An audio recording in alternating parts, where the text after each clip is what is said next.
That's very nice. When I was thinking about coming tonight, I said, I really can't begin to say all the things I feel about Boston College and the wonderful people here. Known Jim for so many years. I love Jim's new book. I've been involved recently in a project around Catholic peace building at the Kroc Institute on International Peace Studies at Notre Dame. I got called in late, but half your theology department is involved in that, and they're just spectacular people. And I'm just so impressed at the willingness of people at Boston College to put themselves at service of people in the church and of movements in the church. And BC's great. I even have a little St. Ignatius medal on my desk that was given to me by the history department of Boston College in 1973, I think. So that's a long time ago. So thank you for asking me. There's a couple of things I'll leave here if people would like to read. There's a few copies of a newsletter from the Cushwa Center at Notre Dame, and it contains an article by me called God's Kingdom Lies Ahead, American Catholicism in Historical Perspective. And after you hear me speak tonight and you read this, you'll appreciate the joke I've often told, some of you have heard, about the two professors crossing the street, and one says to the other, my new book just came out, and his friend says, what'd you call it this time? So you may see a little of that. I also have a little article, a little letter that was published yesterday in the Berkshire Eagle. I come from the Berkshires, and so does Marianne Glendon. And Marianne, they had a front page story on Marianne's pulling out of Notre Dame's commencement, so I had to write a little letter to the editor. So people can take a look at those afterwards if you want to. I do have this paper. I'm working on a book that's in 1970, 71, 72. I published a book called The Renewal of American Catholicism. I had done a kind of scholarly book before that, and The Renewal was a book that tried to take kind of current events in the church at that time and put them in a kind of historical perspective. And that's a long time ago, almost 40 years ago. And so that was called The Renewal of American Catholicism, and what I'm trying to do now is write a book called The Renewal of Catholic Americanism. And what you have tonight is maybe some of the notes toward a book on that subject. So that's why I call it The Future as Catholic History. Many years ago, I reviewed a book for the National Catholic Reporter. The author dropped me an appreciative note in which he remarked that, quote, you used to sound like Dorothy Day, now you sound like Isaac Hecker, close quote. My encounter with the Catholic worker had indeed shaped my original engagement with American Catholic history. And I was then at work on Isaac Hecker, and I am sure my friend would have thought that that would explain my new sympathy with American civil religion. In preparing for tonight, as I thought about my more recent effort to advocate the renewal of Catholic Americanism, I wondered if someone might think that now I sounded less like Dorothy Day and Isaac Hecker and more like another friend and Catholic mentor, James Carroll. Like Jim, I am still working out my love affairs with America and with Pope John the 23rd. And like him, I probably blur the lines between public engagement and personal experience. Whether I succeed in persuading you of the importance of reconsidering Americanism tonight and over the next few years, I nevertheless give thanks for your patient attention and for my graced encounter, not just with Day, Hecker, and Jim Carroll, but with Day's Catholic workers, Hecker's Paulist communities, and the treasured networks of Catholic friends like the Catholic Committee on Urban Ministry that Jim Carroll and I once belonged to. Together, we there experienced what John Cardinal Dearden called the Church of Faith and Friendship in ways that enriched our lives then and still require our attention to the future, that is, to the trajectory of American Catholic history. So I appear tonight to talk about the trajectory of American Catholic history. I use the word trajectory in order to add the future to the past and present in our historical imagination. I chose the subject because I have become convinced that our historical framework, our images of past, present, and future, have a great deal to do with the way we understand our ongoing experience. And that understanding, of course, shapes our sense of who we are and what we are supposed to do. History, including our history, is always both reality and image, what happened and what we know and imagine and feel about what happened. As persons and as communities, each of us is his or her own historian. We often align our historical interpretation with our present needs, giving rise to the phrase, the search for a usable past. The search for a usable past, Martin Marty once taught us, is also a way in which we reinvent our past in order to make sense of things and to carry, Martin Marty taught us that the search for a usable past is also usually the search for a usable future. We invent and reinvent our past in order to make sense of things and to carry out some project, personal, communal, or collective. In times and places where common images of the past and future are lost or open, as they so often are in America, experience becomes a school from which we try to learn. Thus, the importance of memoir and autobiography for so many of our Catholic contemporaries, like Mary Gordon, whose father's house was full of priests, you recall, requiring her to become an earnest searcher in the company of women. As Isaac Hecker became an earnest searcher, alone, then among new and provisional friends, then later in the company of priests, indeed, houses full of priests. And thus my generation of Jim Carrolls, all of us trying as best we can to sort out the relationship between our personal experience of life and love and our public experiences in church and society. My Americanist argument has always borrowed from Timothy L. Smith that our history was about aspirations quite as much as memories, about making America quite as much as about keeping the faith. But if we left subcultures behind, as we did so because we believed we had a mission, an American mission. So tonight I would speak a few words about all this, with special attention to the generally quiet, even timid response we make to even the most scandalous events, from the retreat from renewal and reform, the sexual abuse crisis, the downsizing of the National Episcopal Conference, the remarginalizing of lay ministry, to this year's Vatican reinvestigation of women religious and well-organized attacks on Notre Dame. At one key point in our recent Catholic history, Commonweal put a bishop's ear on its cover with the question, "Are the bishops listening?" The cover itself was one sign that the answer to the question really does not matter. And the reason for that, I suspect, has something to do with the trajectory of American Catholic history.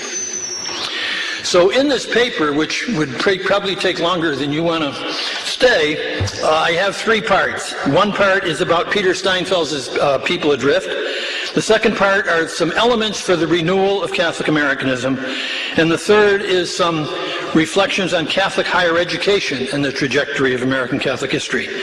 I'm actually going to kind of skip the Peter Steinfels section. The purpose of it is to look at A People Adrift, Peter's book. And Peter, it seems to me, is representative of a kind of moderate liberal effort within the Catholic Church. If you know that book, you know that Peter really places Cardinal Bernardine at the center. And Cardinal Bernardine's project of the strong Episcopal Conference, the pastoral letters, the consistent ethic of life, the Catholic Common Ground Initiative, for him that should have been and was the center of American Catholic life. And its displacement to the left is really part of the fabric that has left us adrift, not knowing who we are or where we're going. It's a wonderful book with lots of excellent and important information in it, but it is reflective of a general kind of move, I think, in American Catholic consciousness towards a more countercultural understanding of the requirements of American Catholic life in our times. The book is very careful to distinguish itself from simply subcultural restorationists or papal fundamentalism, that kind of conservatism. But it really does locate part of the problem in an untoward historical over-adaptation to American society and culture, and suggests that the need that we have is to resource ourselves by reinvigorating a distinctive sense of Catholic identity and Catholic integrity. In a sense, buying, if you will, the argument of countercultural conservatives, but trying to put it in a moderate or liberal framework. It's extremely important, I think, because that we could multiply examples of it, but Peter's is the best example, and I think it helps to account for the caution, even timidity, with which so many of us respond to attacks on the kind of work we do at places like Boston College and the kind of pastoral work that's done in most middle-class parishes, at least in our part of the country, that we do have a sense that somehow or other we've over-adapted to American culture and need to discover a distinctive sense of ourselves. So the overall theme, I think, I wanted to critique and talk about in this section is a sense that, as I say in the article that's available here, that there is a sense that what we need to do is discover our difference from other Americans and our distance from American culture, which runs against, in my own feeling, the whole thrust of my life's work and many of yours, which is that this is our culture. We're part of it. We can't escape our responsibility for it. So that's the kind of Peter section, and I could come back and talk about that a little bit, but it really would make it long. Part 2, I'm calling Rebuilding Catholic Americanism. And just read it. In the 1970s and 80s, I had the privilege of serving at the edge of some national Catholic projects, like the Call to Action program of the American bishops in the 70s, served on a couple of national bishops' committees, including one on Catholic social teaching and Catholic education. And I actually even served on a committee that made a proposal to establish a national think tank on economic policy issues. And the bishops saw the price tag and said, ha, and they laughed at us. Partly as a result, I tried to pay attention to the changing politics of the American church. Here are 3 of the items I learned that I hope might contribute to a renewal of American Catholicism. And each of these 3 I've written about in different places. First, the rise of countercultural images of American Catholicism. Like many of you, I celebrated the process and the text of the U.S. Bishop's 1983 Pastoral Letter on Nuclear Weapons. Earlier, I had argued that it would not be possible for Cardinal Bernardin's sharply divided committee to produce a consensus document, but I was wrong. As a teacher of peace studies, I regarded the text, along with the almost unnoticed 10-year follow-up letter of 1993, as among the high points of the public history of American Catholicism. Nevertheless, like many of you, I was worried by the weakness of the 4th or pastoral section of the letter. For one thing, the bishops made no provision for implementation beyond their national office. Later experience taught us that the implementation problem, though, went deeper than provision of bureaucratic resources. One clue, I thought, could be found in the transition passage that opened Part 4 of the letter. There the bishops quoted almost word for word Avery Dulles' essay on the church as a community of disciples, comparing the situation of the U.S. church to that of the Church of the Catacombs, and calling upon Catholics to prepare for possible persecution, even martyrdom, in a nation, quote, increasingly estranged from Christian values. In earlier drafts, it was called, our country was called neo-pagan. Thus, for a moment, the bishops shed their Americanism in favor of a countercultural description of the historical context of the American church. At the time, I thought these passages an anomaly, and that the community of conscience strategy of the overall text, familiar to us through the writings of John Courtney Murray and Brian Hare, would continue to dominate Catholic academic and pastoral projects. But once again, I was wrong. As the pro-life movement became better organized and joined hands with a talented group of Catholic neoconservatives, the theological dualism and political realism of the Bernardine-Hare approach, locating the church in a position of shared civic responsibility, came to seem wishy-washy. Instead, calls for the recovery of Catholic integrity and identity over against the larger culture came to dominate even moderate Catholic discourse. I was told that the Dulles language was inserted into the 83 letter at the urging of the nuclear pacifist wing of the hierarchy, which then used that language to strengthen support for an ethic of exemption through conscientious objection and possible challenges to tax payments and employment on nuclear weapons production. These provided the only teeth of the pastoral section of the letter.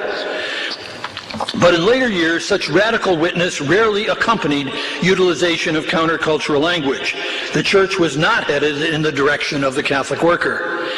Instead, tied to abortion and other pro-life issues, countercultural language often seemed to support a Catholic version of identity politics. Within the Church, it supported a retreat from dialogue seen in the rejection of Bernardine's Common Ground initiative a few years later. Students of American social and religious history might call it countercultural language for subcultural purposes. As in previous examples of such Catholic assertiveness, as in recurrent campaigns against secularism and modernism, this approach tended to locate religion in specifically Catholic activities and empty public experience, one might say lay experience, of religious meaning and significance. As in the countercultural language of interwar Catholicism in Europe, it is, and I think it remains, a road to the denial of historical responsibility. A second element, if you will, is evangelical Catholicism. John Allen and theologian Bill Portier have generously given me a footnote for their widely discussed use of the phrase evangelical Catholics.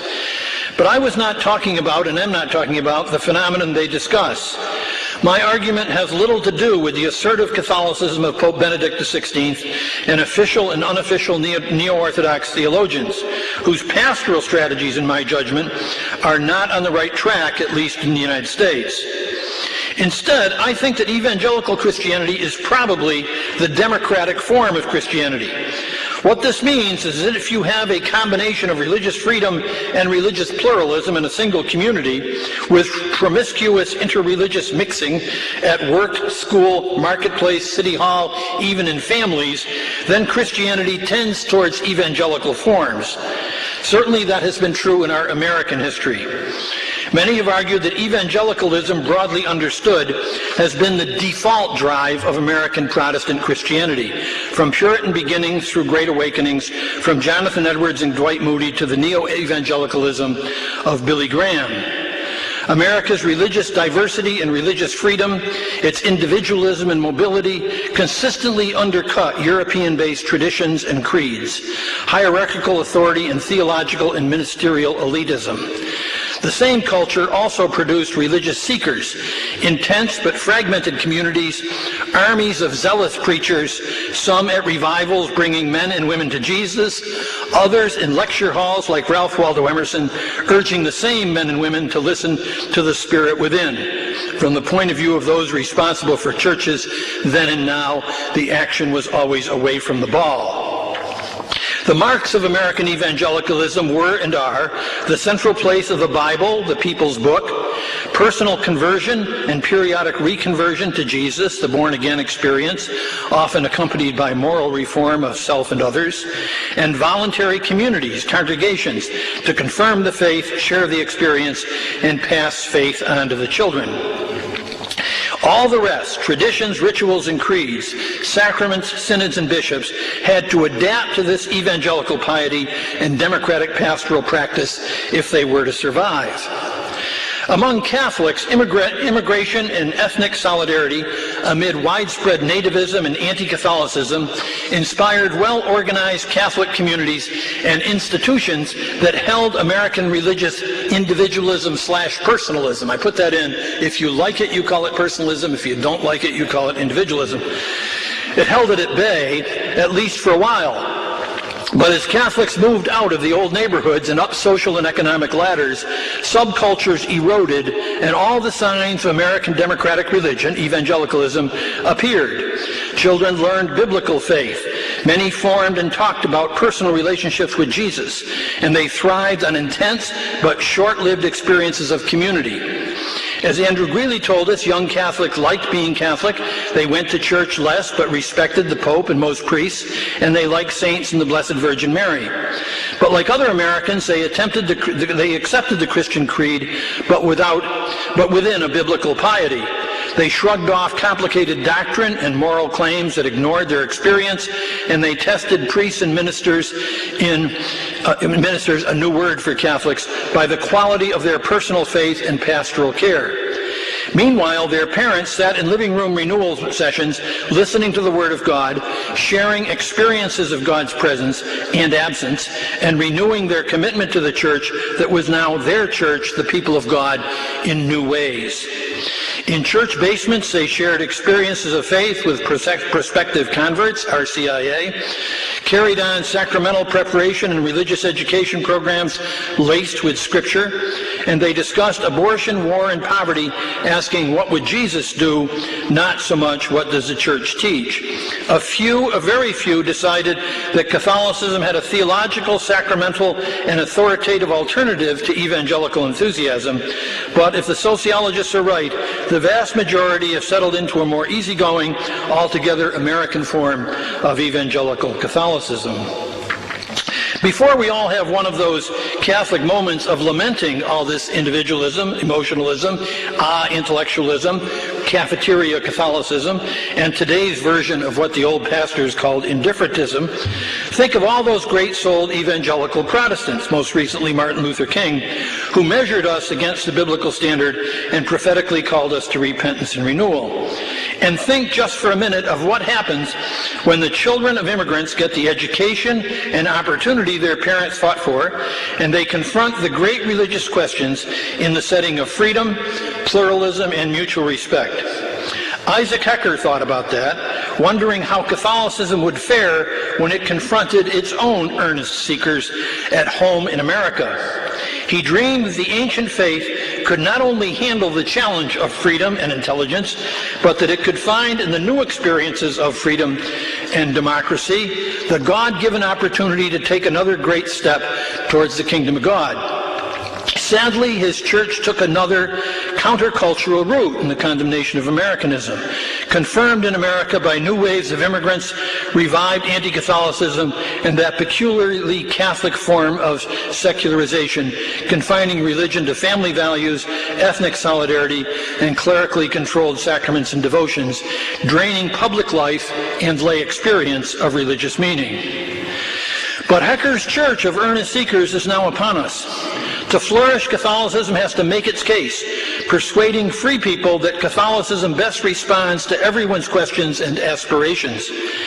In the democratic setting, the church will have to depend on personal conviction, conscience, support the inner spiritual life, and inspire men and women to find God's will for them in the midst of daily activities. If Isaac Hecker came back to find that the new millennium Catholics have a rich spiritual life, respect everyone's autonomy and freedom, and value service to the poor as a Christian obligation, I think he would be delighted. Like so many church-centered parents and priests before us, we wring our hands and worry about doctrine and discipline, hardly recognizing the amazing vitality of Christian faith and evangelical possibility in front of us. Thus, the rise of countercultural language across the Catholic ideological spectrum as Catholics blame society for their problems and find meaning in their difference from their neighbors and their distance from the culture. But it is a pose, for with a few exceptions, these Catholics are not going anywhere and they're not doing anything very radical. The real challenge is to welcome America's built-in evangelicalism, come up with robust movements of mission and ministry that will indeed make the promise of the kingdom of God visible and restore a sense of hope to our shared life as Americans in this endangered human family. My third and last element, drawn out of all these years of hanging around the church, is American Catholic history as a story of liberation. This deserves a lot more than I can give it.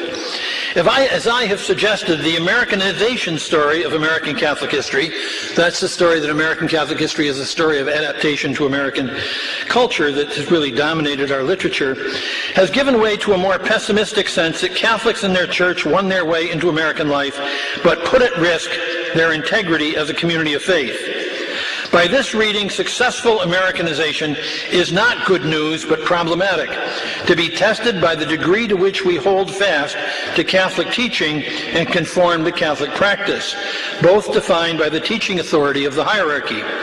In my judgment, such historical images lie behind the retreat from shared responsibility that has marked the Church over the last 3 decades. I don't want to be really mean tonight, but I'm really stunned over the last 10 years or so by the retreat from shared responsibility in the church, as that Are the Bishops Listening cover really was the response to the sexual abuse crisis. Voice of the Faithful, people will write, as Jack Miles did in reviewing Jim Carroll's book, lamenting that Voice of the Faithful didn't pull it off. But I want to know if you sent them a check and if you joined, and if you didn't join, did you find some other vehicle to exercise your responsibilities? The only reason the Voice of the Faithful failed is because we failed to support it adequately. And that's just one example of a retreat from shared responsibility. Instead, I am arguing that American Catholic history has been a story of real and anticipated liberation. I have drawn on the work of historian Timothy Smith, as I said earlier, to add new aspirations to folk memories to explain the formation of ethnic communities. In the past, as in the present, historical agency replaces passive images of accommodation. James O'Toole's portraits of Catholic lay people capture this beautifully. And I would argue that just as the immigrant church emerged from lay initiative and communal solidarity, so too did the explosion of the post-World War II era, when education and mobility eroded the neighborhood and ethnic foundations of American Catholicism. John McGreevy, Leslie Tetler, Paul Ely, Joseph Chinichi, Kathleen Cummins, Jim McCartan, and many others are helping us explore the rich and altogether American Catholic subculture that flourished before the 1960s. Change, when it came from within. The children and grandchildren of European immigrants were seeking economic security, social acceptance and respect, and full participation in the powerful institutions at the centers of American life. Working class Catholics were realists about their own lives, as Jim Fisher's new book on the waterfront in New York will show, but they invested enormous hopes in their children. Second and third generation parents, like their immigrant forebears, surely hoped that their descendants would be faithful to their heritage. But folks' memories always supported, they did not limit, new aspirations. And the word the word new needs to be underlined. I can't, that's a whole Tim Smith thing about immigration, but the aspirations of immigrant communities that came to the United States, especially in the late 19th and early 20th century, were truly new. And I would say so too were the aspirations of the post-World War II generation. It was a new idea that indeed you could fully participate, that you could fully share responsibility. That was new, and it was a risk. And Catholic realism suggested don't get too invested in it because it might not work out. In the Renewal of American Catholicism, I wrote that American Catholic history was a success story. That time I was right. Now I would like to go further and suggest that that story is one of experienced and anticipated liberation, deserving of theological reflection. And part of that reflection would be the question, liberation for what? Which brings us back to the question of trajectory.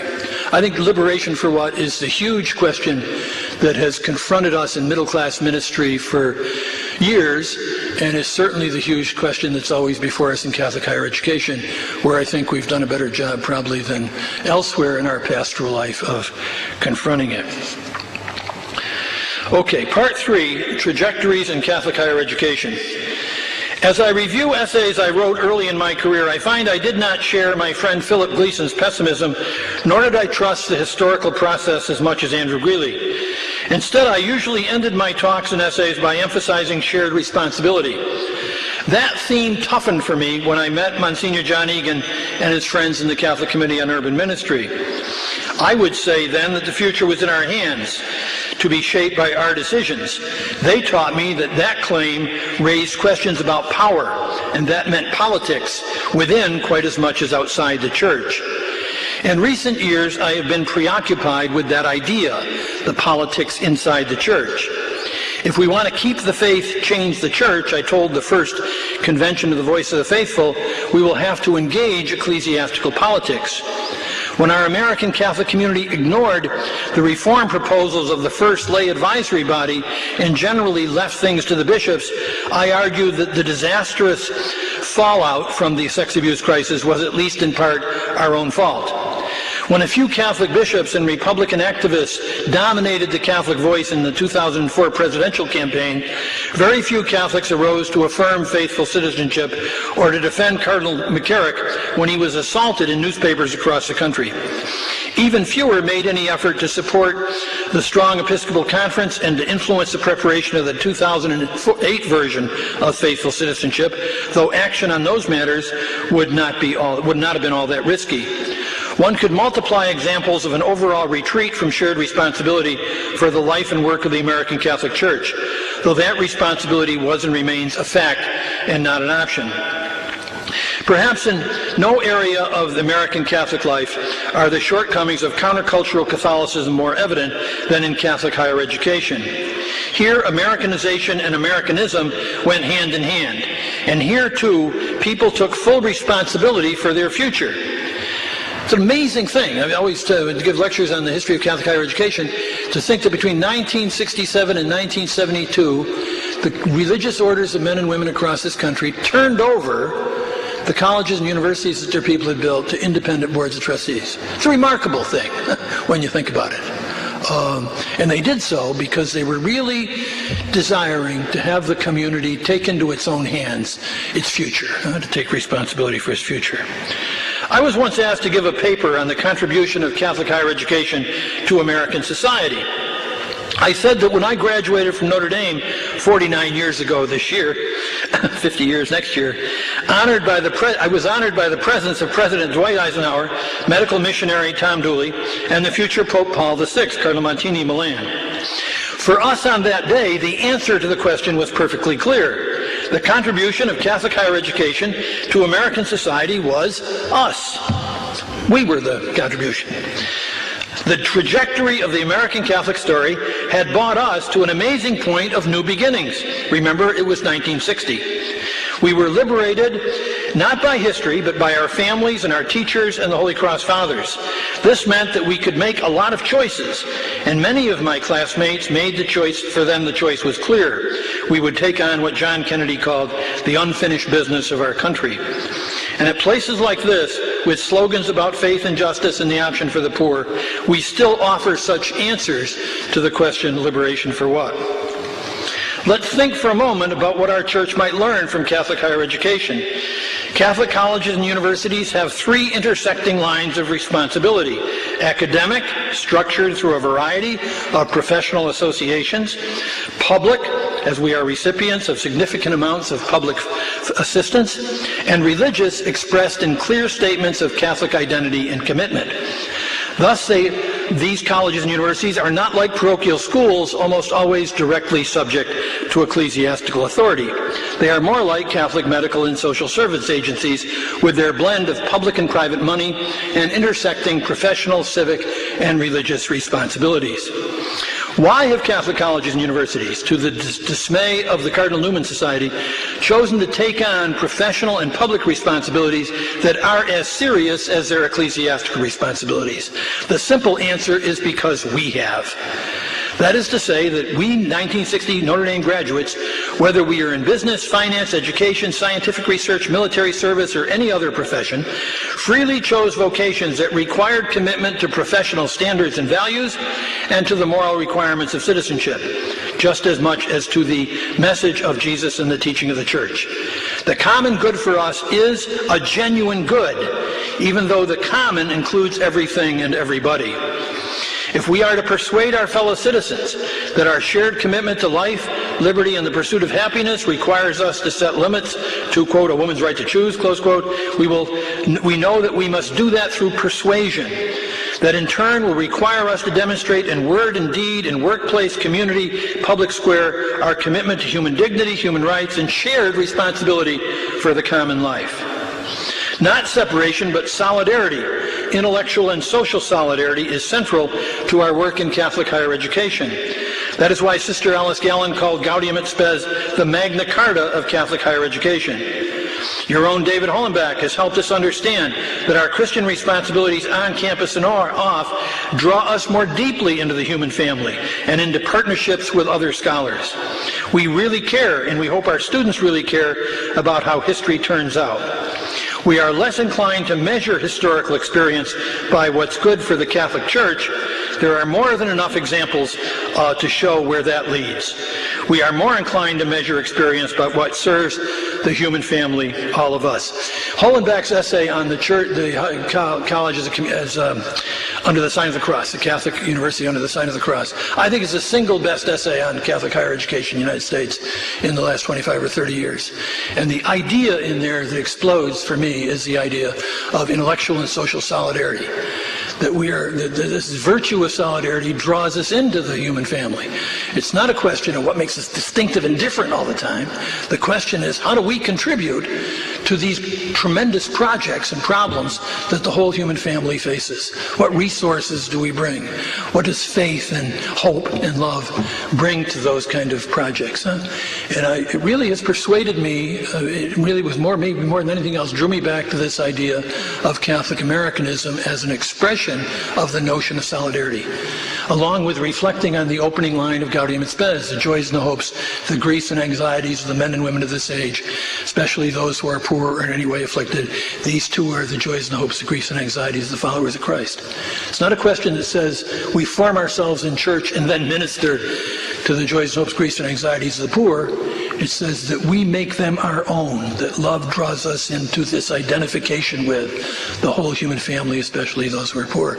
That solidarity would bring us to a very different way of talking about so many issues in the church, and I would hope to a much less defensive, timid defense of what we do in Catholic higher education and what we've tried to do in middle-class ministry over the years since the Second Vatican Council.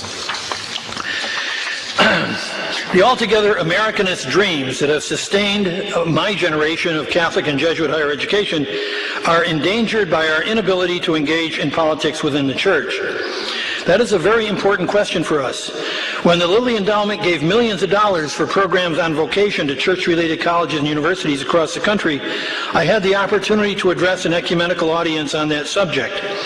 After arguing that vocation had to do with good work, responsible civic engagement, and communities of faith and support for shared values, I asked whether anyone in the room really believed that such communities were available to welcome our graduates, whether labor and professional organization could help our graduates support the public interest and the common good, and whether existing civic organizations and political parties would enable them to carry out their civic responsibilities.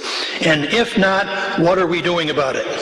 I leave you with that question tonight, focused on us, for us, on the trajectory of our American Catholic Church. Those kind of questions, it seems to me, are the central questions that we should be dealing with. Its future remains in our hands. A final word, and I'll wrap this up.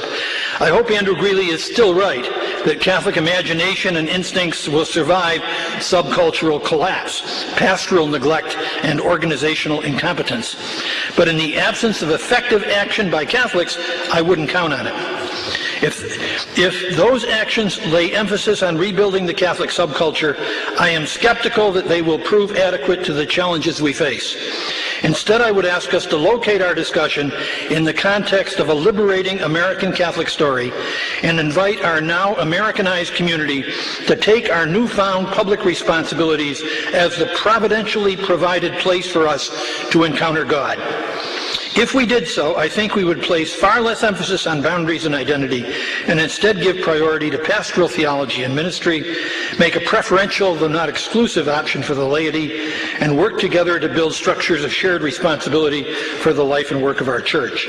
That's where we were headed after Vatican II, and it's still the right way to go. Thank you very much.